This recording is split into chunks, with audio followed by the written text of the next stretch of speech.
मेरा नाम अनाया है, मैं लाहौर के करीब एक गाँव में रहती हूँ, मैंने बीए किया हुआ है। मैंने जब होश सँभाला तो मुझे इल्म हुआ कि मेरे बाबा मेरी पैदाइश के चंद माह बाद ही फ़ौत हो गए। उसके बाद दादा-दादी ने मेरी माँ को घर से निकाल दिया और मेरी माँ मुझे लेकर अपने भाई के घर आ गई। मेरी मामू की कोई औलाद नहीं थी, मेरी माँ बच्चे को घर पर कुरान पाक पढ़ाया करती थी। मेरी ममानी सिलाई किया करती थी जिनसे उनका गुज़र-बसर हो रहा था। मेरे मामू बीमार रहते थे, वो कोई काम-काज नहीं कर सकते थे। मेरी माँ ने वहाँ पर भी बच्चों को पढ़ाना शुरू कर दिया जिससे हमें कुछ पैसे मिल जाते थे और हम अपना गुजारा कर लेते थे। अकेली औरत के लिए ये सब करना बहुत मुश्किल था, सो मैंने भी कभी अपनी माँ से किसी चीज की जिद नहीं की। यूं भी इन्हें परेशान करना अच्छा नहीं लगता था कि इस दुनिया में हम माँ बेटी का एक दूसरे के अलावा कोई और सहारा ना था। दिन गुजरते गए और मेरी मुमानी कपड़े सिलाई करके ही गुजारा करने लगी। मेरी माँ घर के कामों में उनका हाथ बटाया करती थी। मेरी मुमानी बहुत अच्छे कपड़े सिलाई करती थी जिससे मोहल्ले के कई लोग उनसे कपड़े सिलाई करवा लेते। लेकिन एक बात जो मुझे अचंभे में डाल देती कि मेरी मुमानी रात के वक्त कपड़े सिलाई करती हैं और अमूमन लोग दिन के वक्त ऐसे काम करते हैं। लेकिन मैंने कभी ध्यान ही ना दिया। एक रोज मेरी मुमानी के पास बहुत सारे कपड़े सिलने को आए। मेरी मुमानी बहुत खुश थी कि उसे इससे अच्छी रकम मिल जानी थी और इससे मेरा अगली क्लास में एडमिशन हो जाता। मैं खुद भी बहुत खुश थी मगर मुमानी को देखकर मुझे हैरानी हुई। मैं उनसे पूछ लेना चाहती थी लेकिन मैं कुछ पूछ ना सकी। वो सारा दिन यूं ही घूमती रही और घर के छोटे मोटे काम कर लिए लेकिन किसी कपड़े को हाथ ना लगाया, ना ही कुछ सिला। मैं देखती रही खामोशी से। फिर जो ही रात हुई, हमने खाना वगैरह खाया तो मैं और माँ उठकर अपने कमरे में चली गई। मैं भी दूसरे कमरे में आ गई और पढ़ना शुरू किया। पढ़ते पढ़ते मुझे ना जाने कब नींद आ गई और जो ही मैं सुबह उठी और बाहर निकली तो ये देखकर मेरी हैरानी की इंतहा ना रही कि कपड़े सारे सिले हुए थे। मैं हक्का बक्का खड़ी शॉपरों में पैक कपड़ों को देखने लगी थी। यही एक वजह थी जिससे मुझे मुमानी पर कभी कभार शक होने लग जाता। आखिर रातों रात इतनी ज्यादा कपड़े सिलाई कैसे हो जाते थे, जबकि मेरे लबों पर जबान फेरती शॉपर खुला कि शायद मेरा वहम हो और कपड़े अभी सिले ना हो। लेकिन ये देखकर मेरी आंखें हैरत से फैल गई कि सारे ही कपड़े सिले हुए थे। मैंने सारे शॉपर से कपड़े निकाले। इतनी देर में माँ किचन से बाहर निकल आई। माँ ने मुझे यूं देखा तो मुझ पर बरस पड़ी कि मुमानी ने सारे कपड़े जो उन्होंने मेहनत से तय लगा के रखे थे खराब कर दिए। मैंने जल्दी जल्दी कपड़े समेटे और मुमानी की जानिब देखा। उनके चेहरे की जानिब देखकर मुझे हैरानी हुई थी क्योंकि वहां थकन का नामो निशान तक नहीं था। वो बहुत फ्रेश नजर आ रही थी। फिर वो सारे कपड़े सिए किसने थे? अगर मुमानी ने सिए थे तो इतनी पुरसकून फ्रेश कैसे हो सकती थी, जबकि उन्हें तो थक जाना चाहिए था। खैर, मेरी मुमानी के डर से जल्दी जल्दी कपड़े समेटे और वापस शॉपर में डाल दिए। माँ ने मुझे नाश्ता करने को बोला और खुद वो शॉपर उठाकर कमरे में चली गई। मेरे सर झटका और नाश्ता करने में मसरूफ हो गई। अभी मुझे चंद पल ही गुजरे थे। मुझे अजीब सी आवाज सुनाई दी। मैं डर गई लेकिन मैंने हिम्मत करके अंदर की जानिब जाना मुनासिब समझा। मैं अंदर गई तो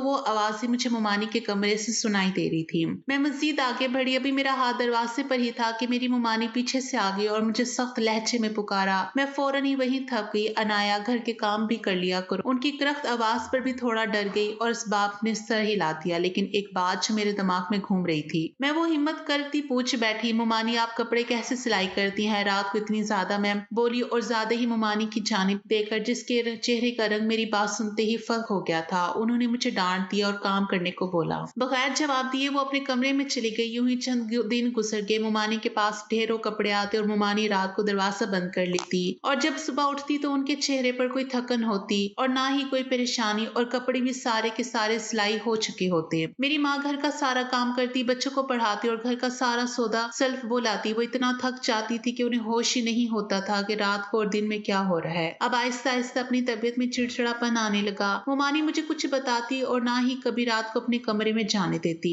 एक दिन मुमानी को कमरे में ना पाकर मैं कमरे में चली गई। जो ही मैं कमरे में गई मुझे वहां एक सिलाई मशीन रखी नजर आई जो गालबन मेरी मुमानी की थी। मैंने उसके पास जाकर देखा लेकिन मुझे खास नजर न आया। इतने में मुझे एक आवाज सुनाई दी जो मुमानी की अलमारी से ही आ रही थी। मैं डरते डरते अलमारी की जानिब कदम बढ़ाए लेकिन मेरी किस्मत खराब कि अलमारी का ताला लगा हुआ था। जबकि मुझे बाहर दरवाजा खुलने की आवाज आई तो मैं झट से मुमानी के कमरे से बाहर निकली। मुझे अपनी मुमानी पर शक होने लगा था। आखिर उनमें इतनी ताकत आई कहां से जो यूं रोज कपड़े इतनी जल्दी सिलाई कर लेती हैं। खैर, उस रात के बाद मेरी यही कोशिश होती कि मैं कैसे भी करके मुमानी के कमरे की तलाशी लूं। अगरचे मुमानी मुझे कुछ नहीं बता रही थी लेकिन कुछ तो है जो वो मुझसे छुपा रही थी। जब मेरे माँ से बात की तो मेरी माँ ने मुझे डांट दिया और कहने लगी, ये खबरदार, जब मुमानी पर शक किया उन्होंने अपने घर में रखा हुआ है, यही बहुत बड़ी बात है। एक दिन हम हम सबसे बाहर सेहन में बैठे हुए थे। जब दरवाजे पर दस्तक हुई, मैं उठकर मुमानी के मना करने के बावजूद दरवाजा खोलने के लिए चली गई कि आखिर मुमानी मुझे दरवाजा खोलने से मना क्यों किया था। जो ही दरवाजा खोला, सामने मैंने एक नौजवान को पाया। उसने एक कागज मेरी जानी पढ़ाया और बगैर कुछ कहे चला गया। मैं हैरान व परेशान दरवाजे पर खड़ी रही कि आखिर कौन था ये इंसान और ऐसे ही क्यों चला गया। मैंने दरवाजा लगाया और अंदर आ गई। मन में आया कि कागज खोलकर तो देखूं कि इनमें ऐसा क्या है जो वो लड़का उन्हें देकर गया है। मैंने जो ही कागज खोला, मेरी मुमानी ने झटके से मेरे हाथों से कागज छीन लिए। मैं शशता खड़ी उन्हें देखती रही। अब मुझे मुकम्मल यकीन हो गया था कि जरूर कोई ना कोई चीज है जो मुमानी मुझसे छुपा रही है, कोई ऐसा राज जो वो बता नहीं रही कि वो कैसे इतने सारे कपड़े सिलाई कर लेती हैं। कहीं कुछ और ही मसला तो नहीं जो वो अपने कमरे का दरवाजा लगा लेती हैं। मुमानी मुझे देखते सख्त लहजे में बोली, ये पेपर मेरे लिए है, तू जाकर रोटी डाल दे। वो पेपर हाथ में यूं दबोच कर खड़ी थी जैसे उसी से सारे राज जुड़े हों। मैंने असबाब में सर हिलाया और किचन में चली गई। रात को जब 12 बजे खामोशी से अपने कमरे से निकली और दबे कदमों मुमानी के कमरे तक पहुंची। दरवाजा खोला, अंदर अंधेरा छाया हुआ था। मैंने अपने मोबाइल से टॉर्च ऑन की और सीधा बेड पर नजर पड़ी, लेकिन ये देखते मेरे पैरों तले से जमीन निकल गई और चेहरे का रंग उड़ गया हो। जैसे मैं हैरान खड़ी थी कि वहां बेड पर तो कोई भी मौजूद नहीं था। बेड बिल्कुल खाली था। मैंने दूसरी जानिब पढ़कर लाइट ऑन कर दी। कमरा रोशनी में डूब गया। अब मैंने इधर उधर देखा लेकिन कोई भी नजर न आया। मामू भी अपनी बीमारी की वजह से बैठक में सोते थे क्योंकि मुमानी को रात को सिलाई करना होती थी तो वो डिस्टर्ब हो जाती थी।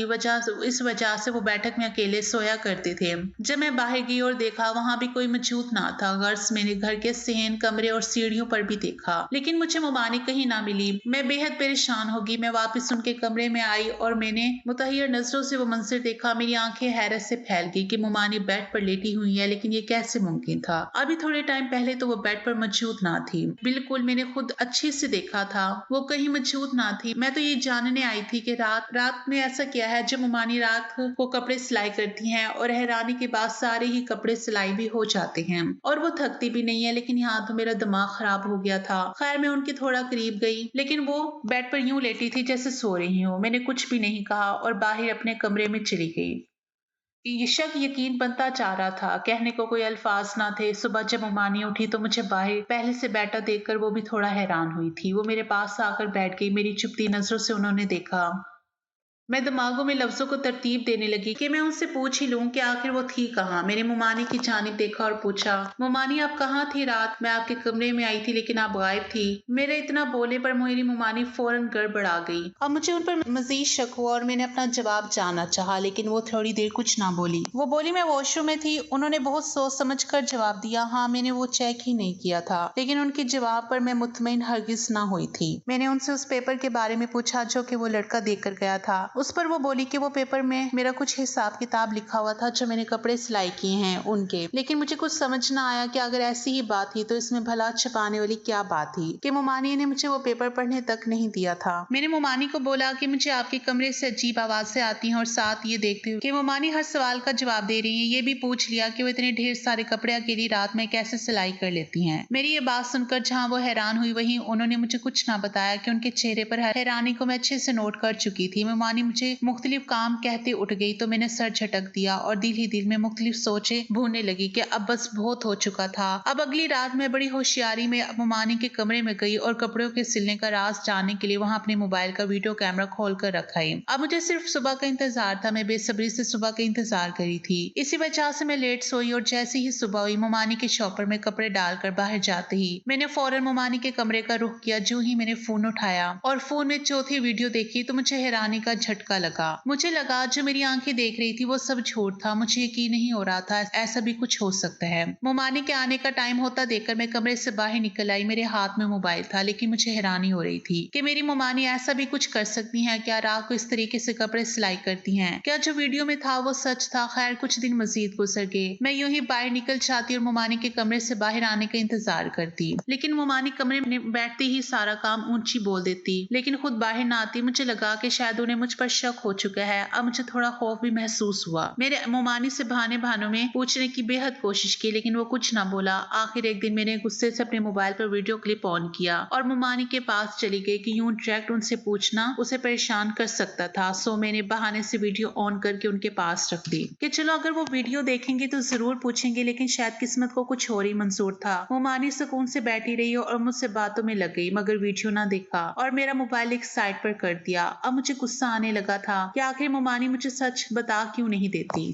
अब मुझे गुस्सा आने लगा था कि आखिर मोमानी मुझे सच बता क्यों नहीं देती कि क्या बात है और ये सब क्या चल रहा है। लेकिन उन्हें कुछ भी बोलता ना देखकर मैं बेबसी से वापस कमरे में चली गई। अगली सुबह जैसे ही मोमानी शावरों में कपड़े भरकर घर से बाहर गई तो मैंने फौरन मौके का फायदा उठाया और मोमानी के कमरे में चली गई। मेरे दिल को किसी तरह का सुकून ना था। मैं किसी भी तरह जान लेना चाहती थी आखिर राज है क्या। जैसे ही मैं कमरे में गई मुझे अलमारी से हलचल महसूस हुई। अलमारी हिल रही थी। मेरी आंखें हैरत से फैल गई। भला एक बेजान चीज कैसे हिलजुल सकती थी। दिल पर काबू रखते मैं आहिस्ता कदमों से उसकी जानी बढ़ी। मैंने अलमारी के साथ कान लगाकर कुछ सुना चाहा, जहां मुझे किसी की सांसों की आवाज ने मजीद हैरत में मुब्तला कर दिया। मैंने जोर से अलमारी बचाई। कौन है अंदर? बोलो। मैं हिम्मत करती बोली, मगर अंदर से किसी की आवाज न आई। मैंने वापस अलमारी से कान लगाया, लेकिन इस बार कोई आवाज नहीं आ रही थी। अब मुझे फिक्र होने लगी थी। मेरा दिमाग मऊफ हो रहा था। इतनी ही देर में मोमानी की तेज आवाज मुझे सुनाई दी तो फौरन अलमारी से दूर हुई। वो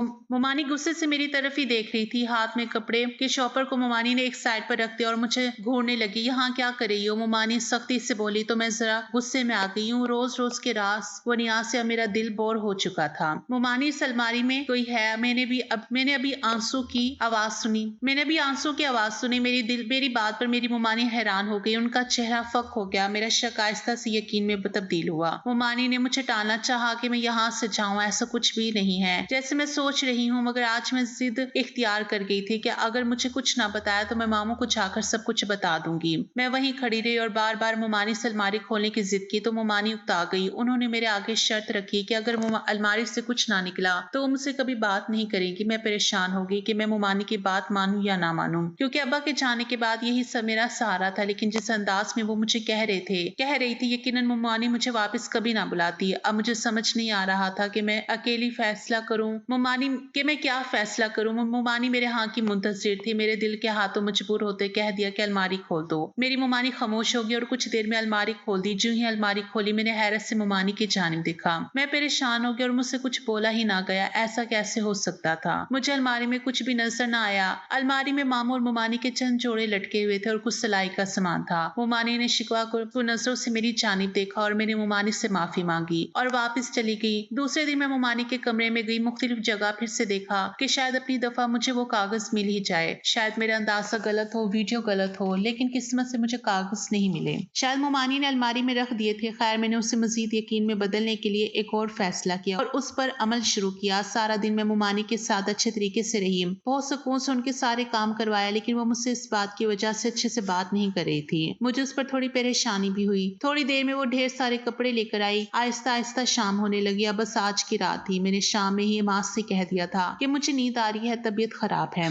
इसलिए कमरे में जा रही हूँ। मोमानी भी पास बैठी हुई थी। कमरे में जाते ही मैंने कमरे का दरवाजा बंद किया और तकरीबन 10 मिनट बाद मैं बाहर निकल आई और बाहर से दरवाजा बंद कर दिया और जाकर मोमानी के कमरे में गई। अब मुझे मोमानी के आने का इंतजार था और मेरा इंतजार ज्यादा तवील ही ठहरा कि 1 घंटे बाद मोमानी भी आ गई। मोमानी ने दुपट्टा उतार कर साइड पर रखा और मुख्तलिफ शॉपर्स बेड पर रखे। मोमानी की सारी कार्रवाई देख रही थी। वो थोड़ी देर बेड पर बैठी रही, फिर लाइट ऑफ कर दी। कमरा अंधेरे में डूब गया। मुझे फिक्र हुई कि अगर यूं कमरा अंधेरे में रहा तो मुझे नजर कैसे आएगा। मैंने शिद्दत से चाहा कि लाइट ऑन हो जाए। मोमानी बेड पर लेट गई। शायद मोमानी सोने लगी थी, लेकिन 8 घंटे बाद ही मोमानी उठ गई। अब मुझे लगा शायद अब वो वक्त है जब हर रात से पर्दा उठ जाएगा। अब जरूर पता चल जाएगा कि मोमानी इतने ज्यादा कपड़े अकेले कैसे सिलाई करती हैं, और वो भी बगैर थकन के। मोमानी उठी और चप्पल डाली, लाइट ऑन की। मैं खामोशी रही और छुप कर बैठी रही। मेरा दिल तेजी से धड़क उठा था। वो राज जानने का बेताब थी। मोमानी ने बड़ी जल्दी में साइड टेबल के दराज से चाबी निकाली और जाकर अलमारी खोली। मैं छुप कर सब देख रही थी। जैसे ही अलमारी खुली मैं हैरान हो गई, लेकिन खामोश रही। मैं शर्दा चेहरे समेत देख रही थी कि वो अलमारी के अंदर एक खुफिया कमरा था जिसमें मेरी मुमानी ताहिर हुई थी। मैंने बहुत सोचा कि मैं भी पीछे जाऊं, लेकिन फिर खुद को समझाया कि पूरे तरीके से बात मुकम्मल हो जाने दो। वीडियो में भी मैंने किसी को देखा था, कैमरा सही से ना रखने की सूरत में कुछ क्लियर नहीं आया था। खैर थोड़ी ही देर गुजरी थी जब कुछ नौमर जवान लड़कियां बाहर नजर आई। मुमानी ने अलमारी का दरवाजा बंद किया जो इतनी देर से हैरान खड़ी थी। आखिर उठी गई। वो लड़कियां यहाँ क्या करी थी और मुमानी उन्हें यहाँ क्यों लाई थी? मुमानी चौंक कर बोलने लगी। मुमानी ने जल्दी से मुझे देखा और वो लड़कियां भी परेशान हो गई। वो कोई 15 लड़कियां थी और सारी ही 17 से 19 साल के दरमियान में थी। मेरी मुमानी मुझे देखकर हक्का बक्का रह गई और फौरन मेरी जानिब आई। मैंने हैरानी में सारा माजरा पूछा कि आखिर पता हो कि कहानी क्या है। तो मुमानी बोली, ये सब लोग शुरू से मेरे पास रहती हैं बेटा, किसी को बताना मत। ये वो लड़कियां हैं जो पैदा तो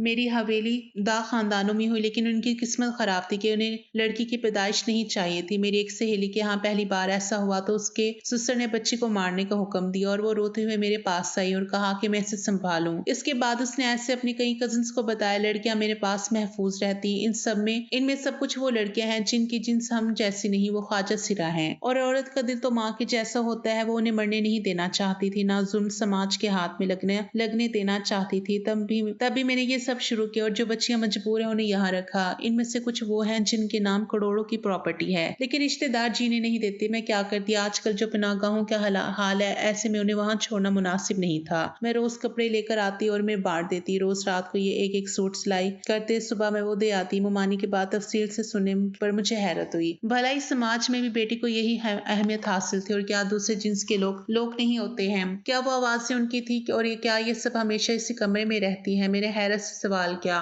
और उस अलमारी की जानिब देखकर मुमानी अफसुदा सी होकर बैठ गई। अब मुझे समझ आया उस कागज में आखिर ऐसा क्या था और अलमारी से मुझे आवाजें क्यों सुनाई देती थी। जब तुम कॉलेज जाती थी तब ये बाहर आ जाया करती थी, लेकिन जब से तुम घर में हो ये बाहर नहीं आती, क्योंकि मुझे डर था कि तुम कहीं बाहर किसी से बात ना कर दो। लेकिन क्योंकि अभी भी कुछ बच्चों के खानदान वाले इन्हें ढूंढ रहे हैं। हर जानिब वो अफसुदा से होकर बोली थी। बहुत दुख हुआ। मैंने सबकी जानिब देखा। वो लड़कियां कितनी मेहनती थी और मैंने खाम में अपनी मुमानी पर शक किया। वो सब तो मेहनत करती थी। मुमानी, आप इन्हें बाहर रखे, मैं लड़की हूँ तो क्या इसमें कोई गुनाह है? जाहिल है वो लोग जो बेटी को बोझ समझते हैं, बजाय इसके कि वो रहमत बनकर उतारी गई है। मैं बड़े सब्र से बोली थी। मेरी बात सुनकर मेरी मुमानी ने हिम्मत और हौसले भरी नजरों से मुझे देखा। मैंने मुस्कुराकर इस बात में सर हिलाया। आज 2 साल बाद जहाँ मैं यूनिवर्सिटी की तुलबा हूँ, वहीं उन लड़कियों का भी बराबर का हाथ है। हमने वो शहर छोड़ दिया और मुकम्मल तौर पर किसी ऐसी जगह शिफ्ट हो गए जहाँ इन बच्चों के खानदान वाले हमें ढूंढ ही ना सके। एक ऐसी जगह जहाँ वो आजादी से पूरे घर में घूम सके, ना कि कमरे तक महदूद हो जाए। हलाल की कमाते हैं और खुश हैं। मुमानी का कारोबार अच्छा चल रहा था। मैंने घर में ही ऑनलाइन इन्हें एक बिजनेस शुरू कर दिया कि वो मजीद अपनी मेहनत से खुद कमा सके।